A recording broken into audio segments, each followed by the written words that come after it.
गुजरात में Congress working committee की बैठक हुई और कांग्रेस क्यों कमजोर होती जा रही है, इस मसले पर इस बैठक में मंथन किया गया। आपको बता दें कि कांग्रेस वर्किंग कमेटी में इस बात पर चर्चा हुई कि पार्टी पीछे की बात कर रही है, इतिहास की बात कर रही है कि क्यों कमजोर हुए, लेकिन कांग्रेस के पास फ्यूचर एक्शन प्लान नहीं है। हालांकि जब राहुल गांधी के बोलने का वक्त आया तो बैठक में उठे इस सवाल का उन्होंने जवाब दे दिया। राहुल गांधी ने साफ साफ कहा कि उनके पास फ्यूचर एक्शन प्लान है। दरअसल कांग्रेस का अधिवेशन गुजरात के अहमदाबाद में 8 और 9 अप्रैल 2025 को हो रहा है। कांग्रेस के इस अधिवेशन का मकसद संगठन को काफी मजबूत करना और देश के जो प्रमुख मुद्दे हैं उस पर विचार विमर्श करना है। सूत्र ये बता रहे हैं कि इस बैठक में बात आई कि हम पीछे की बात कर रहे हैं, इतिहास की बात कर रहे हैं और क्यों कमजोर हुए, लेकिन हमारे पास फ्यूचर एक्शन प्लान नहीं है। इस पर राहुल गांधी ने कहा कि हमारे पास फ्यूचर एक्शन प्लान है, हालांकि उन्होंने इसकी डिटेल नहीं दी। सूत्र ये बता रहे हैं कि कांग्रेस के पूर्व अध्यक्ष राहुल गांधी ने पार्टी नेताओं से कल अन्य पिछड़े वर्गों यानी कि खास तौर पे ओबीसी और महिलाओं का फिर से समर्थन हासिल करने पर ध्यान केंद्रित करने की पार्टी से अपील की है। सूत्रों ने यह भी बताया है कि राहुल ने कांग्रेस की विस्तारित कार्य समिति की बैठक में इस बात पर जोर दिया कि पार्टी के पास अनुसूचित जाति और अनुसूचित जनजाति का समर्थन है, लेकिन ओबीसी वर्गों और अन्य कमजोर तबकों का समर्थन भी हासिल करने की जरूरत है। लोकसभा में नेता प्रतिपक्ष ने यह भी कहा कि महिलाओं का भी समर्थन कांग्रेस को हासिल करना होगा, जो देश की आबादी का करीब 50% है। वहीं शशि थरूर ने कहा कि हम टैरिफ मामले का विरोध करें तो कंस्ट्रक्टिव विरोध करें, क्योंकि इस मामले पर बातचीत करना जरूरी है, सिर्फ विरोध के लिए विरोध ना हो।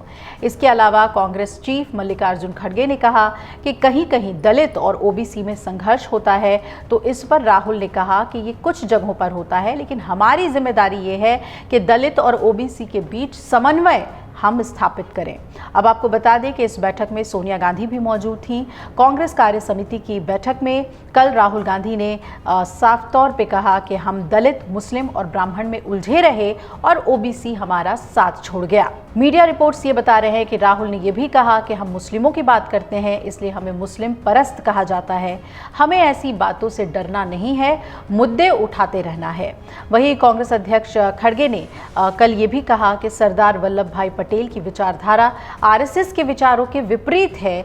ये हास्यास्पद है कि आज वो संगठन जिसका स्वतंत्रता संग्राम में कोई योगदान नहीं है, उनकी विरासत का दावा कर रहा है। खड़गे ने यह भी आरोप लगाया कि आज बीजेपी और संघ परिवार के लोग गांधी से जुड़ी संस्थाओं पर कब्जा कर रहे हैं और उन्हें उनके वैचारिक विरोधियों को सौंप रहे हैं। उन्होंने वाराणसी में सर्व सेवा संघ पर भी कब्जा कर लिया है। आप सभी जानते हैं कि गुजरात विद्यापीठ में क्या हुआ। खड़गे ने यह भी आरोप लगाया कि गांधीवादी और सहकारी आंदोलन के लोगों को हाशिए पर रखा जा रहा है। ऐसी सोच रखने वाले लोग गांधी जी का चश्मा चुरा सकते हैं और छड़ी मार सकते हैं, लेकिन वो कभी भी उनके आदर्शों का पालन नहीं कर सकते। खड़गे अहमदाबाद में कांग्रेस के 84वें अधिवेशन में ये अहम बातें बोल रहे थे। इसके अलावा जो कांग्रेस के नेता हैं जयराम रमेश, उन्होंने क्या कुछ कहा, सुनवाते हैं आपको।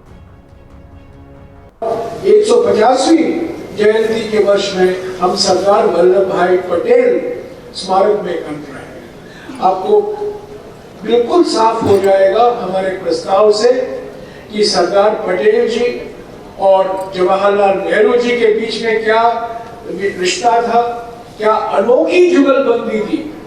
ये आधुनिक भारत के दो निर्माता थे जिन्होंने महात्मा गांधी जी के नेतृत्व में देश की आजादी के लिए लड़ाई लड़ी और आधुनिक भारत की नींव भी रखी। और जो लोग ये कहते हैं कि सरदार पटेल और जवाहरलाल नेहरू जी के बीच में कोई रिश्ता नहीं था, बिगड़ गया था, ये बिल्कुल असत्य बोल रहे हैं, झूठ बोल रहे हैं, मिथ्या फैला रहे हैं।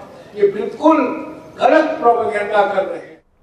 अगर आप ये वीडियो YouTube पर देख रहे हैं तो हमारे चैनल को सब्सक्राइब कर बेल आइकन दबाएं और Facebook पर देख रहे हैं तो हमारे पेज को लाइक करें। 8 मिलियन प्लस सब्सक्राइबर, आपके इस भरोसे के लिए बहुत धन्यवाद।